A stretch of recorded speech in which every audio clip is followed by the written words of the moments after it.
I am fascinated by the science of results, the practices that really work that we can use to be better at what we do.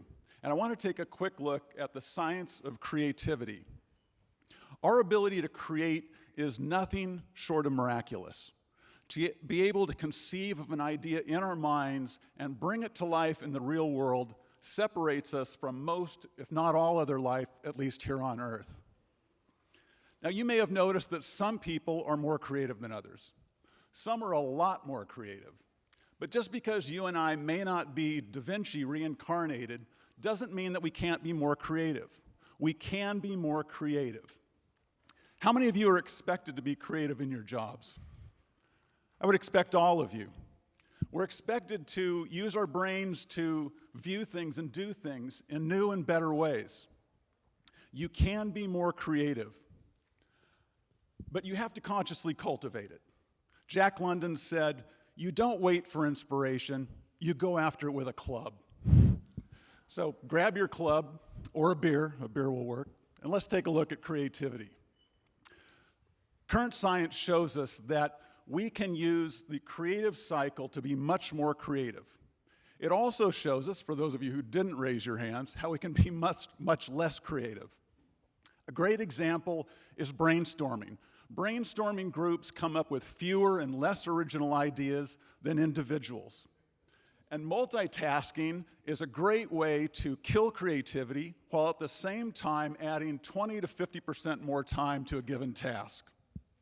That's why the first step in the creative cycle is to focus exclusively on the problem at hand. Immerse yourself in the details, the minutia. The left brain loves facts. After a while, step away from the problem. Do something like Sudoku, gardening, music, whatever floats your boat. That gives the right brain space to make the connections that lead to breakthroughs and insights. I'm sure everybody here has had the experience of having a problem or a solution to a problem present itself at the strangest moment, but only after you'd walked away from the problem. And research shows that is most often the case. A couple of other interesting facts: surrounding yourself with the color green and live plants boosts creativity. The color red inhibits it. I have no idea what happens if you have red plants. Now that your creative faucet is wide open, the ideas are flowing freely, you're going to need energy to bring those ideas to life. Lots and lots of energy. And it's interesting that the rhythm of the creative cycle between focus and letting go is also the secret to having more energy and being more productive. When you start on this energy cycle, you want to start by doing sprints of 90 to 120 minutes. That is the natural rhythm of the body. That's the rhythm that governs your sleep during the night and your energy during the day.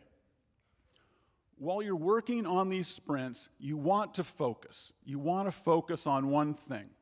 Shut down your phone, internet, browser, close the door, shut off email. Multitasking is tremendously inefficient. You want to focus on one thing at a time. After you've focused and gone through this sprint, focus sprint, you want to take time to recover. Step away, do something that relaxes and energizes you.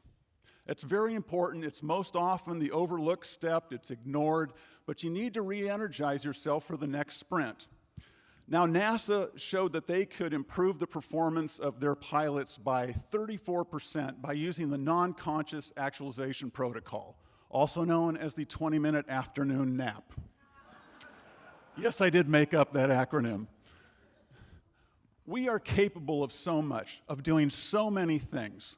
We've learned so much about our brains and our bodies in the last few years, but we still have no idea as to the limits of human potential. We do know that you can create more energy. You can be more creative. And that can push your boundaries farther and farther out. There's no telling how far that will take you, because when it comes to creativity, the sky's the limit. Thank you.